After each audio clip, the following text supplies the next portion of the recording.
उत्तर प्रदेश में सीटें बढ़ाए मतलब अगर सब कुछ अच्छा रहा तो 80 की 80 हो सकती है।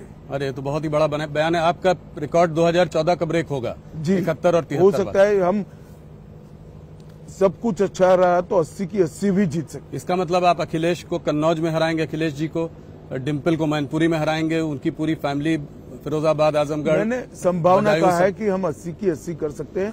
हमारी सीटों की बढ़ोतरी होना നിങ്ങൾ കേട്ടില്ലേ? രാഷ്ട്രീയ ചാണക്യനായിട്ടുള്ള അമിത്ഷാ സധൈര്യം രാജ്യത്തോട് വിളിച്ചു പറയുന്നത് യോഗി ആദിത്യനാഥിന്റെ ഉത്തർപ്രദേശിൽ 80-ൽ 80 സീറ്റും ഞങ്ങൾ പിടിക്കുമെന്നാണ് അദ്ദേഹം മുന്നോട്ട് വെക്കുന്നത്.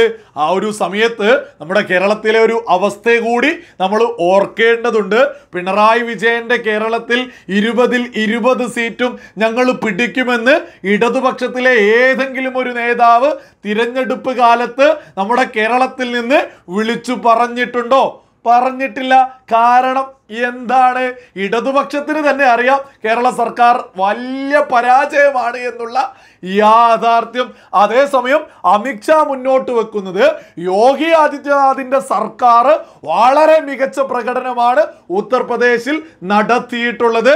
സ്വാഭാവികമായിട്ടും അവിടുത്തെ മുഴുവൻ സീറ്റും ഞങ്ങൾ പിടിക്കുമെന്നാണ് അദ്ദേഹം മുന്നോട്ട് വെക്കുന്നത്. ഇത്തരത്തിലൊക്കെ അമിത്ഷാ വിളിച്ചു പറയുമ്പോൾ നമ്മുടെ കേരളത്തിലെ കുറച്ച് ആളുകളൊക്കെ കരുതും ഇത് വല്ല വർഗീയ ഇതൊക്കെ പറഞ്ഞിട്ട് പിടിക്കുന്നതാണ് എന്ന്. അങ്ങനെയൊക്കെ തന്നെയാണല്ലോ ഇവിടെ മാധ്യമങ്ങൾ നിരന്തരം പ്രചരിപ്പിച്ച് മുന്നോട്ട് പോകുന്നതും. ആ സകല ആ ഒരു തെറ്റിദ്ധാരണയുള്ള ആളുകളോടൊക്കെ തന്നെ പറയാനുള്ളത് നമ്മുടെ രാജ്യത്ത് എന്നല്ല ലോകത്ത് തന്നെ ഒരു സംവിധാനത്തിനും വർഗീയത പറഞ്ഞൊന്നും ജനങ്ങളെ പിടിച്ചു നിർത്താൻ സാധിക്കില്ല. മറിച്ച് എക്കാലഘട്ടത്തിലും ജനങ്ങളെയൊക്കെ തങ്ങൾക്കൊപ്പം പിടിച്ചു നിർത്താനാവുക ഒരൊറ്റ കാരണം കൊണ്ട് സാധിക്കൂ. അത് സാധാരണക്കാരായിട്ടുള്ള ജനങ്ങളുടെ അടിസ്ഥാന വിഷയങ്ങളിലേക്ക് അവരുടെ സൗകര്യങ്ങൾ വികസിപ്പിക്കുന്നതിലൂടെ മാത്രമേ ഒരു സംവിധാനത്തിന് ഒരുപാട് വർഷക്കാലം ഇവിടെ നീണ്ടു നിൽക്കാൻ സാധിക്കുമെന്നുള്ളതൊരു യാഥാർത്ഥ്യമാണ്.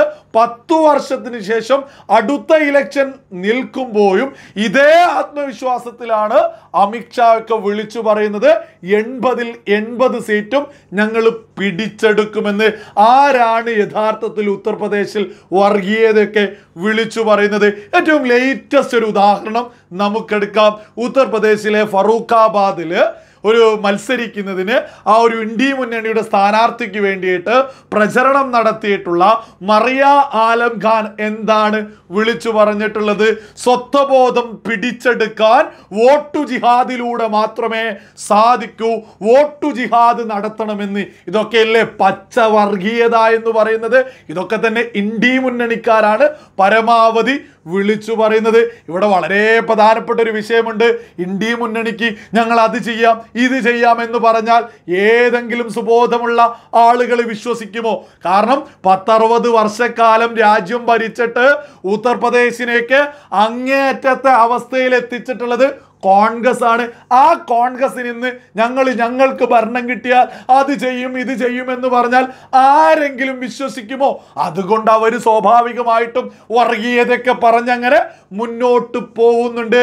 ഇവിടെ ഉത്തർപ്രദേശിൽ വളരെ വ്യക്തമാണ്, സുബോധമുള്ള ഏത് ആളുകൾക്കും മനസ്സിലാക്കാവുന്നതേ ഉള്ളൂ.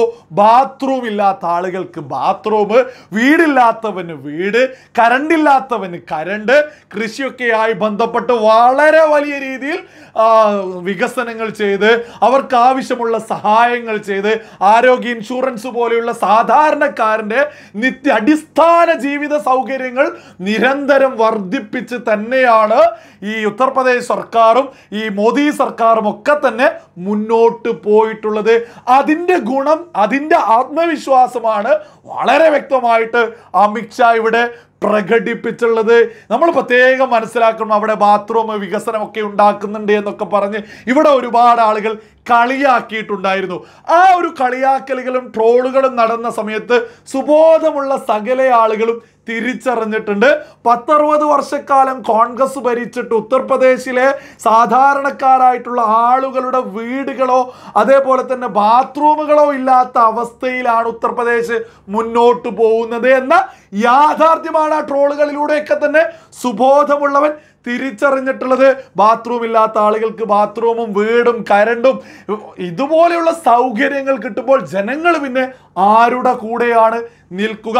നമുക്കറിയാം റോഡ് വികസനമൊക്കെ ഉത്തർപ്രദേശിൽ വന്നിട്ടുണ്ട്. അത് യൂറോപ്യൻ രാജ്യങ്ങളെക്കാൾ ഒരു പടി മുന്നിലുള്ള അത്യാധുനിക സൗകര്യമുള്ള റോഡ് സംവിധാനങ്ങളാണ് ഉത്തർപ്രദേശിൽ വന്നിട്ടുള്ളത്.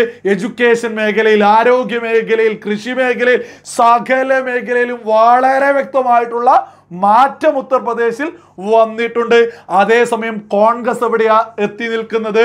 സ്വന്തം കുടുംബ സീറ്റ്, അത് അമേഠിയിൽ പോയി മത്സരിക്കാൻ പേടി. രാഹുൽ ഗാന്ധി അവിടെ പോയി മത്സരിക്കുന്നില്ല. അതേസമയം അമ്മയും മുത്തശ്ശിയൊക്കെ മത്സരിച്ചിട്ടുള്ള റായ്ബറേലിയെങ്കിലും പിടിച്ചു നിർത്താനുള്ള അങ്ങേയറ്റത്തെ വെപ്രാളത്തിലാണ് കോൺഗ്രസ് എത്തി നിൽക്കുന്നത്. പക്ഷെ നമ്മുടെ മാധ്യമങ്ങൾ വിളിച്ചു പറയുന്നത് ഇന്ത്യ മുന്നണി അധികാരത്തിലേക്ക് എന്ന്. അതേസമയം അമിത്ഷാ വളരെ വ്യക്തമായിട്ട് ആത്മവിശ്വാസത്തോടു കൂടിയിട്ട് രാജ്യത്തോട് വിളിച്ചു പറയുന്നു 80 സീറ്റും ഞങ്ങൾ പിടിക്കുമെന്ന്. ഈ ആത്മവിശ്വാസം വെറുതെ അല്ല എന്നുള്ളത് സുബോധമുള്ള സകല ആളുകൾക്കും വളരെ ലളിതമായിട്ട് മനസ്സിലാക്കാവുന്നതേ ഉള്ളൂ.